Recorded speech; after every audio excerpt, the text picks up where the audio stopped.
Elen Silla Lumen Omen Taelvo. Today I bring to you the legend of Hurin Thalion. Hurin was born in 441 in Dor-Lomin to Galdor, son of Hador, lord of Dor-Lomin, and Harith of the Haladin. His brother Huor would be born 3 years later. Hurin would be 15 years old when the Dagor Bragolach broke out and Hador would be killed defending the rear of the Noldor. The following year, Hurin and Huor would spend time in Brethil, staying with their mother's kin, as was an Edain tradition. Orcs would come into the woodland and overwhelm the woodmen, and Hurin and Huor would be cut off from the rest of their kin. Being chased into the Brithiach, it seemed as though the brothers would be slain, but the Vala Ulmo saw them and he created a mist that would hide the brothers from the orcs. They then escaped into Dimbar, where the great eagles came and took the brothers to Gondolin. There, King Torgon welcomed the brothers and treated them as princes, for Ulmo had told Torgon to treat the house of Hador with respect. Torgon came to love the brothers like sons, but as a year passed by, Hurin and Huor longed for their homes, and coming to Torgon they said they wished to return to their people to aid in the struggles against Morogth, for they were mortal men, and they could not wait for centuries like the Eldar. Torgon was loath to let them leave, but out of love would allow them, only if the eagles would take them back the way they came, for Hurin and Huor knew not fully where Gondolin stood. Maeglin, the king's nephew, did not love men, and he told Hurin and Huor that Torgon was very gracious, and Hurin, seeing Maeglin trusted them not, said they shall swear oaths to him, never to reveal Gondolin's location. Upon Hurin and Huor's return, men marveled at them, for they were thought dead and lost, and when asked what occurred, they said that the eagles saved them. But Galdor their father questioned them further, to which Hurin said only by the swearing of oaths could they return, and Galdor questioned them no longer. Rumors spread, and soon Morogth heard that Hurin and Huor knew Torgon's location. 7 years after the Bragolach, war came to Hithlum, and Hurin stood with his father in defense of that elven realm. There Galdor was slain, and Hurin took up lordship and battled the orcs hard, pushing them away. And so Hurin, 21 years old, became the third lord of Dor-Lomin. He was too small to wear the dragon helm that was an heirloom of his house, but he needed it not, for he was the strongest of mortal men in that time, and he earned the name Thalion, which in Sindarin means the steadfast. Hurin soon after married Morwen Elithwin of the house of Beor, and they had a son, Turin, and a daughter, Orwen, who they called Lalaith. When Turin was 5 and Orwen 3, a plague came out of the north, and both children fell ill. Though Turin recovered, Orwen had died. Hurin was so filled with grief that he broke his harp, for he could not sing a psalm of lament for his daughter.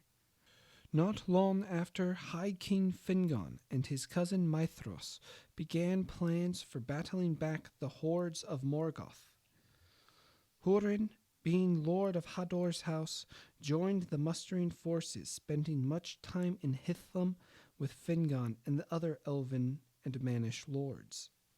Hurin counseled often with Morwen, and one day a shadow fell on Hurin's heart, and he told Morwen, should the war go ill, she and Turin, as well as their unborn child, must flee and not wait for Hurin to return.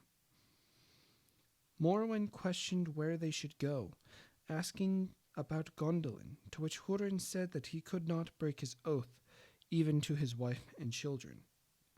Hurin counseled Morwen to go to Brethil, but Morwen wondered aloud how men could withhold the will of Morgoth, and she asked about going to Doriath, to which Hurin felt a shadow at the mention of the name. Then suddenly Hurin laughed, saying that they need not worry, for victory shall come. The next day Hurin and the men of his house would depart for Bered Aethil, with the rest of the men of Dor-Lomin being gathered by Huor. Hurin's men would join the might of Fingon's elven armies in Hithlum, an elven company from Nargothrond, Sindarin troops from Falas, and the woodmen of Brethil. Hurin stood by Fingon his lord, when out of the south came Torgon, come from Gondolin to aid the war against Morgoth. Hurin would be overjoyed by seeing Torgon. As the time for battle came closer, word came that an orc host of considerable size came near their encampment, and the captains wished to meet them in combat. But Hurin counseled King Fingon against this action, saying Morgoth's strength was always greater than it seemed. But once the orcs murdered Gelmir, the brother of Gwyndor, who commanded the elves from Nargothrond, his elves thus charged forward, starting the near-nigh Arnoediad. Hurin stayed by King Fingon's side throughout the battle. On the fourth day of the battle, it turned against the free peoples, and many are slain as the host is pushed back to the arid Wethrin. That moment, Torgon joined in the battle, having restrained his elves beforehand, and the meeting of Torgon and Hurin was one of gladness. And with the rising of the sun, Maethros' eastern forces arrived on the field, and victory would draw near. But treachery occurred, and the men in Maethros' forces betrayed him, and the sons of Feanor were pushed to retreat. All of Morgoth's forces turned to the west, and Gothmog, the lord of Balrogs, drove a wedge between Fingon, who was now separated from Hurin and Torgon. There, in a duel, Fingon fell, and high kingship came to Torgon. Hurin knew the only hope now lay with Torgon escaping and keeping Gondolin hidden. Torgon did not know how his city could remain hidden, and when it was discovered, it would fall. Huor then told Torgon that should Gondolin stand but a little, a new star from Torgon and Huor shall come. With these words, Torgon departed, and Hurin led the men of Dor-Lomin in one final stand. There men fell, and Huor was slain with an arrow to the eye. At last Hurin stood alone. Discarding his shield, he wielded an axe two-handed, and with every orc kill he cried, Aure entaluva, day shall come again. He shouted this cry 70 times before his axe withered, and he was captured.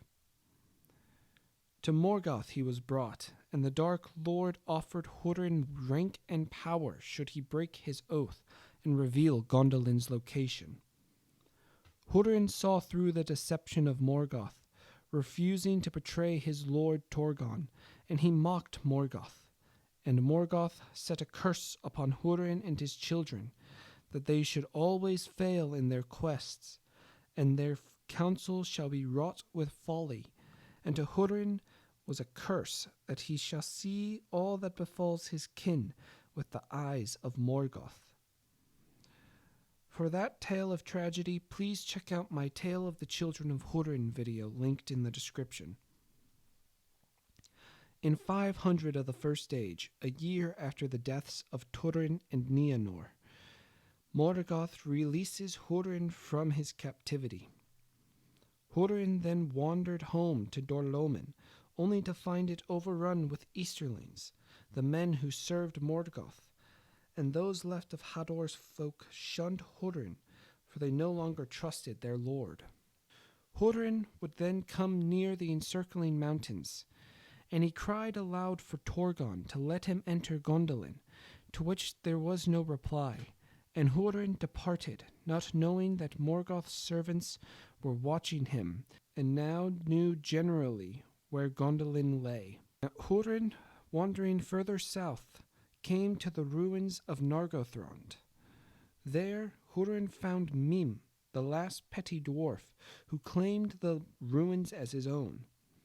Mim had betrayed Hurin's son Turin, and when Hurin named himself, Mim begged for his life, but Hurin would slay him for his treachery. Other versions of this tale state it was not Hurin, but his group of outlaws that slayed Mim for his treasure. Whatever had occurred, Hurin now held the Nauglamir in his hands. Now turning eastwards, Hurin came to the graves of his children, and there he sees an old woman. Upon gazing in her eyes, Hurin knew her to be Morwen. She asked how their children had found each other, to which Hurin said nothing, and as the sun rose, Morwen would pass away, leaving Hurin alone yet again. Now passing into Doriath, he came to the throne of Thingol, and there he threw down the Nauglamir, mockingly saying, "Receive thou thy fee for thy fair keeping of my children and my wife." End quote. Thingol restrained the anger he felt, for he knew Hurin's pain. Melion then gazed into Hurin's eyes, and her words broke through the shadows of Morgoth, and Hurin then picked up the Nauglamir and gave it with honor to Thingol before departing. Finally, in despair, Hurin cast himself into the western sea, thus ending his life. Thank you all for watching. I hope you all enjoyed. As always, feel free to like and subscribe for more content, and let me know how I can better improve these videos. Thanks, and as the elves say, Namarie.